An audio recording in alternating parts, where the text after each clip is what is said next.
ശ്രീ ജലീൽ പുനലൂർ, ഇവിടെ കാസയുടെ പ്രതിനിധി Kevin Peter ഉന്നയിച്ച ഒരു ചോദ്യം വളരെ പ്രസക്തമാണ്. ഈ 10 വർഷത്തിനിടയിൽ ഈ സർക്കാർ ക്രൈസ്തവ സമൂഹത്തിന് വേണ്ടി എന്തു ചെയ്തു എന്നൊരു വിഷയം. രണ്ട്, പ്രധാനപ്പെട്ട സന്ദർഭങ്ങളിലെല്ലാം ക്രൈസ്തവ സമൂഹത്തിന് വിരുദ്ധമായിട്ടുള്ള നിലപാടാണ് ഈ സർക്കാർ എടുത്തത്. ഇപ്പോൾ ഏറ്റവും ഒടുവിൽ ഹിജാബുമായി ബന്ധപ്പെട്ട വിഷയം വരുന്ന സമയത്ത് ആ ഒരു സ്കൂളിനെതിരെ, ക്രിസ്ത്യൻ സ്കൂളിനെതിരായിട്ടുള്ള നിലപാട് മന്ത്രി ശിവൻകുട്ടി ഉൾപ്പെടെ വിളിച്ചു പറയുകയാണ്. മുനമ്പം വിഷയത്തിൽ നിങ്ങൾ ക്രൈസ്തവർക്കെതിരാണ്. ഒപ്പം DYFIയുടെയും SFIയുടെയും പ്രമുഖ നേതാക്കൾ പ്രതികളാക്കപ്പെട്ടിരിക്കുന്നു. ആ പ്രതിപട്ടിക നേരത്തെ ഇവിടെ അനിൽ വിളയിൽ വായിക്കുന്നുണ്ടായിരുന്നു. അതെൻ്റെ കയ്യിലുമുണ്ട്, ഞാൻ വേണേൽ താങ്കൾക്ക് അയച്ചു തരാം.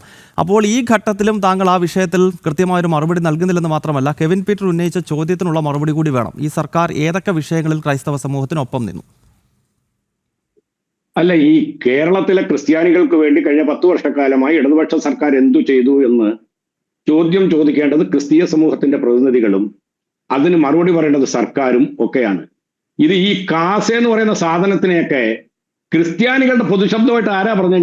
ഞങ്ങളെന്ന് പറഞ്ഞാൽ പോപ്പുലർ ഫ്രണ്ടുകാരൻ നാളെ പറയുക മുസ്ലിങ്ങളുടെ ശബ്ദം എന്ന് പറഞ്ഞാൽ ഞങ്ങൾ പറയില്ലേ മാറിക്കടാന്ന്. അത്രത്തെ ഉള്ള ക്രിസ്ത്യാനികളെ സംബന്ധിച്ച് അല്ല, താങ്കൾ പറഞ്ഞപ്പോൾ ഒരു ചർച്ചയിൽ വന്നാൽ സ്വാഭാവികമായും പുലർത്തേണ്ട ഒരു നീതിയുണ്ട്. അത് കാസയ്ക്ക് പ്രത്യേകതകളൊന്നുമില്ല. നിങ്ങളെ ഒന്നും ഇവിടെ ക്രിസ്തീയ സമൂഹത്തിന്റെ പ്രതിനിധികളായിട്ടോ വക്താക്കളായിട്ടോ ഒന്നും ക്രിസ്ത്യാനികൾ കണ്ടിട്ടില്ല. ഈ നാട്ടിലെ ക്രിസ്തീയ സമൂഹത്തിന് കൃത്യമായി ബോധ്യമുണ്ട് ഇടതുപക്ഷം എന്ത് ചെയ്തെന്ന്. നിങ്ങളുടെ സഹ പാനലിസ്റ്റ് പറഞ്ഞല്ലോ, വടക്കേ ഇന്ത്യയിൽ പൈസ കൊടുത്തിട്ട് മതപരിവർത്തനത്തിൽ വന്നാൽ കൂമ്പിന് ഇടി കിട്ടുമെന്ന്. ആ കൂമ്പിനിടി കേരളത്തിൽ നടക്കാത്തത്, അത്തരത്തിൽ കൂമ്പിന് ഇടിക്കുമെന്നൊരു അനിൽ വിളയിൽ പറയാൻ സാധിക്കാത്തത് ഇടതുപക്ഷത്തിന്റെ കരുത്ത, ചെങ്കൊടിയുടെ കരുത്ത. വടക്കേ ഇന്ത്യയിൽ പെട്രോൾ ഒഴിച്ചിട്ട് 2 പിഞ്ചു കുഞ്ഞുങ്ങളെയും ഒരു ഭാര്യയെയും ഒരു അച്ഛനെയും, മനുഷ്യൻ പോകട്ടെ മൃഗങ്ങളെ പോലും അങ്ങനെ ചെയ്യൂ, കത്തിച്ചത് ഒറീസയിലാണ്. നിങ്ങൾക്ക് ശബ്ദിക്കാൻ സാധിച്ചിട്ടുണ്ടോ? ഇടതുപക്ഷത്തിന്റെ സാന്നിധ്യം എന്താണെന്ന് വടക്കേ ഇന്ത്യൻ ക്രിസ്ത്യാനികൾ തിരിച്ചറിയുന്നു. നിങ്ങൾ ചോദിച്ചല്ലോ എന്ത് ചെയ്തെന്ന്. ജാർഖണ്ഡിൽ കന്യാസ്ത്രീകളെ ക്രൂരമായിട്ട് പീഡിപ്പിച്ചപ്പം അവിടെ ഓടിയെത്തത് ജോൺ ബ്രിട്ടാസിന്റെ നേതൃത്വത്തിലുള്ള റഹീമിന്റെ നേതൃത്വത്തിലുള്ള നിങ്ങൾ വേട്ടയാടുന്ന ഇടതുപക്ഷ സംഘമാണ്. നിങ്ങളെന്ന് പറഞ്ഞാൽ ക്രിസ്ത്യാനികളല്ല, കാസ. പിന്നെ കാസയെ സംബന്ധിച്ച് അത് ക്രിസ്തീയ സമൂഹത്തിൽ വിള്ളൽ ഉണ്ടാക്കാൻ വേണ്ടി, ക്രിസ്തീയ സമൂഹത്തിന്റെ പേരിൽ അപവാദങ്ങൾ പ്രചരിപ്പിക്കാൻ വേണ്ടി സംഘ് പരിവാർ പോറ്റി വളർത്തുന്ന ഒരു വാടക കൊട്ടേഷൻ സംഘമാണെന്നുള്ളതിന് അപ്പുറം അതിനെ സംബന്ധിച്ച് ഒന്നും വിവക്ഷിക്കാൻ എന്നെ സംബന്ധിച്ചിടത്തോളം ഇല്ല. പിന്നെ BJP പ്രതിനിധി വസുന്ധക കുടുംബവും അതുപോലെ തന്നെ ഭഗവത്ഗീതയൊക്കെ ഉച്ചരിക്കുന്നു. ലോക സമസ്ത സുഖിനോ ഭവന്തു, 4:30 മണിക്ക് രാവിലെ ഞങ്ങളൊക്കെ കേട്ടു ഉണർന്ന ഏറ്റവും സുന്ദരമായ ലോകത്തെ മനോഹരമായ വാക്യം. ഇതൊക്കെ വിശ്വ ഹിന്ദു പരിഷത്തുകാരാണ് ഇവിടെ പറയുന്നത്. പച്ചയായിട്ടൊരു മനുഷ്യ സ്ത്രീയായ ഗർഭിണിയുടെ വയറ്റിൽ കുന്തം കുത്തിക്കയറ്റിയിട്ട് ഇല്ലാത്ത കാര്യങ്ങൾ പറയല്ല. അങ്ങനെയൊന്നും ഒരു സംഭവം നമ്മുടെ നാട്ടിൽ നടന്നിട്ടില്ല. ഇല്ലില്ല, അത് വല്ല നന്ദിഗ്രാമിലും ആയിരിക്കും. അത് ബംഗാളിൽ നിങ്ങൾ ഭരിക്കുമ്പോഴാണ് കോൺഗ്രസ് പ്രവർത്തകരെ കൊന്നിട്ട് ആ അമ്മയുടെ വായിൽ ആ 2 വിദ്യാർത്ഥികളുടെ ചോര മുക്കിയ ചോറെടുത്ത് ആ അമ്മയ്ക്ക് കൊടുത്തത് CPMന്റെ ക്രിമിനലുകളാണ്. ഈ ശൂലത്തിന്റെ കാര്യം ദൈവത്തെ ഓർത്ത് പറയല്ലേ. അങ്ങനെ ഒരു സംഭവം നമ്മുടെ നാട്ടിൽ നടന്നിട്ടില്ല. ഇല്ലാത്തതുകൊണ്ടാണ് ഗുജറാത്തിൽ അങ്ങനെ ഒരു സംഭവം നടന്നിട്ടില്ല. എവിടെയാണ് നടന്നത്? അങ്ങ് പറയൂ, എവിടെയാണ് നടന്നതെന്ന് പറയൂ. പർട്ടിക്കുലർ ആ സ്ഥലം പറ. ഒറീസയിൽ 2 പിഞ്ഞുങ്ങളെയും ഒറീസയിൽ ചുട്ടുവന്നതാണ്. അല്ല, ഈ ശൂലത്തിന്റെ കാര്യം എവിടെ നടന്നത്? അല്ല, ഈ ശൂലക്കഥ ഇനിയെങ്കിലും നിർത്തൂ. കാരണം ഇത് ആളുകളെ വിധികളാക്കണം. അങ്ങനത്തെ ഒരു സംഭവം നമ്മുടെ രാജ്യത്ത് നടന്നിട്ടില്ല. അതുകൊണ്ടാണ് പറയുന്നത്. രാജ്യത്ത് 10-20 വർഷം പാർലമെന്റിൽ പോയ ഈസാൻ ജിബ്രിയെ പോലെയുള്ള ഒരാളുടെ ചുട്ടുകൊന്ന പാർട്ടിയാണ് BJPയും ഈ വിശ്വ ഹിന്ദു പരിഷത്തും. അവിടെ ഒരു 59 രാമഭക്തരെ ചുട്ടുകൊന്നായിരുന്നു ഒരു കൂട്ടര്. അവരെ പറ്റി അറിയുവോ? അവിടെ ഒരു 59 രാമഭക്തരെ കൊന്നതോടെയാണ് ആ കലാപം അവിടെ തുടങ്ങിയത്. അങ്ങ് അതിനെപ്പറ്റി പറയൂ. അതിനെപ്പറ്റി എന്തെങ്കിലും പറയാനുണ്ടോ? ഞാൻ പറയാം. RSSും BJPയും അത്തരത്തിലുള്ള ഒരുപാട് നാടകങ്ങൾ ഈ രാജ്യത്ത് കളിച്ചിട്ടുണ്ട്. അത് ഈ നാട്ടിലുള്ള എല്ലാ വിവരവും വിദ്യാഭ്യാസമുള്ള ജനങ്ങളെ സംബന്ധിച്ച് കൃത്യമായി ബോധ്യമായിട്ടുണ്ട്.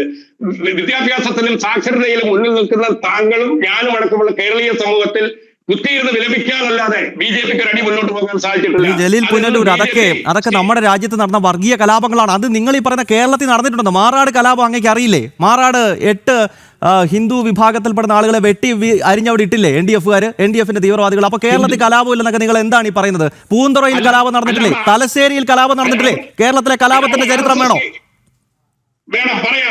ഈ പറഞ്ഞൊക്കെ കേരളത്തിൽ നടന്ന കലാപങ്ങളാ. നിങ്ങളുടെ ശക്തി കേന്ദ്രമായ കണ്ണൂരിൽ, തലശ്ശേരിയിൽ ഉൾപ്പെടെ കലാപങ്ങൾ നടന്നിട്ടുണ്ട്. അതൊക്കെ എല്ലായിടത്തും നടന്നിട്ടുണ്ട് ഇന്ത്യയിൽ, അല്ലാതെ ഗുജറാത്തിൽ മാത്രമല്ല. ഇടതുപക്ഷ സർക്കാരിന്റെ കഴിഞ്ഞ 10 വർഷക്കാലത്തെ ഏറ്റവും വലിയ നന്മ എന്ന് പറയുന്നത് ഇത്തരത്തിലുള്ള മാറാടുകളും പൂന്തറയും താങ്കൾ പറഞ്ഞ തലശ്ശേരിയൊന്നും ആവർത്തിക്കാൻ കേരളത്തിൽ ഇടം നൽകിയില്ല. എല്ലാ ജാതിമത സങ്കുചിത ഈ നാട്ടിലാണ് പോപ്പുലർ ഫ്രണ്ട് പോലൊരു ഭീകര സംഘടനയെ നിരോധിക്കുമ്പോൾ അതിന്റെ 99% നേതാക്കളെ അറസ്റ്റ് ചെയ്തത് ഈ കേരളത്തിൽ നിന്നാണ്. ഈ കേരളത്തിലായിരുന്നു അവരുടെ ലോഞ്ചിങ് പാഡ്. താങ്കൾ ആ നാടിനെ പറ്റിയാണ് ഈ പുകഴ്ത്തി പറയുന്നത്. IS റിക്രൂട്ട്മെന്റിൽ ഏറ്റവും കൂടുതൽ ആളുകളെ പോപ്പുലർ ഫ്രണ്ട് റിക്രൂട്ട് ചെയ്തത് കേരളത്തിൽ നിന്നാണ്. ലവ് ജിഹാദുമായി ബന്ധപ്പെട്ട് ഏറ്റവും കൂടുതൽ ക്രിസ്ത്യൻ ഹിന്ദു പെൺകുട്ടികളെ IS-ലേക്ക് ജിഹാദിന് കൊണ്ടുപോകാൻ ഈ സംസ്ഥാനത്ത് നിന്നാണ്. ആ സംസ്ഥാനത്തെ പറ്റിയാണ് താങ്കൾ ഈ വാഴ്ത്തി പാടുന്നത്. കേന്ദ്ര വിദേശകാര്യ വകുപ്പ് മന്ത്രി പിണറായി വിജയനാണോ? കേന്ദ്ര ആഭ്യന്തര വകുപ്പ് മന്ത്രി ഗോവിന്ദൻ മാസ്റ്ററാണോ? താങ്കൾ എന്ത് ബാലിഷമായ കാര്യമാണ് പറയുന്നത്? NIA ഇല്ലേ? CBI ഇല്ലേ? ഫോറിൻ അഫയേഴ്സ് ഇല്ലേ? സിറിയയിലേക്ക് ആട് മേയ്ക്കാൻ ഇവിടുന്ന് ആളുകളെ കൊണ്ടുപോയിട്ടുണ്ടെങ്കിൽ നിങ്ങൾ എന്ത് ചെയ്തു? ഇല്ലാത്ത കഥകൾ പ്രചരിപ്പിക്കുമ്പോൾ ഇങ്ങനെ ചില ചോദ്യങ്ങൾ അങ്ങോട്ടുണ്ടാകുമെന്ന് BJP-കാരൻ തിരിച്ചറിയണം. അതുകൊണ്ടാണ് ഞാൻ വീണ്ടും ആവർത്തിച്ചു പറയുന്നു, ഈ പരിപ്പ് കേരളത്തെ പോലെയുള്ള ഒരു കലത്തിൽ വേവില്ല എന്നുള്ള യാഥാർത്ഥ്യം വിശ്വ ഹിന്ദു പരിഷത്തുകാരനും അറിയണം, പോപ്പുലർ ഫ്രണ്ടുകാരനും അറിയണം, ഇതിന്റെ ഒക്കെ ഒരു വാടക കൊട്ടേഷൻ സംഘമായ കാസക്കാരനും അറിയണം.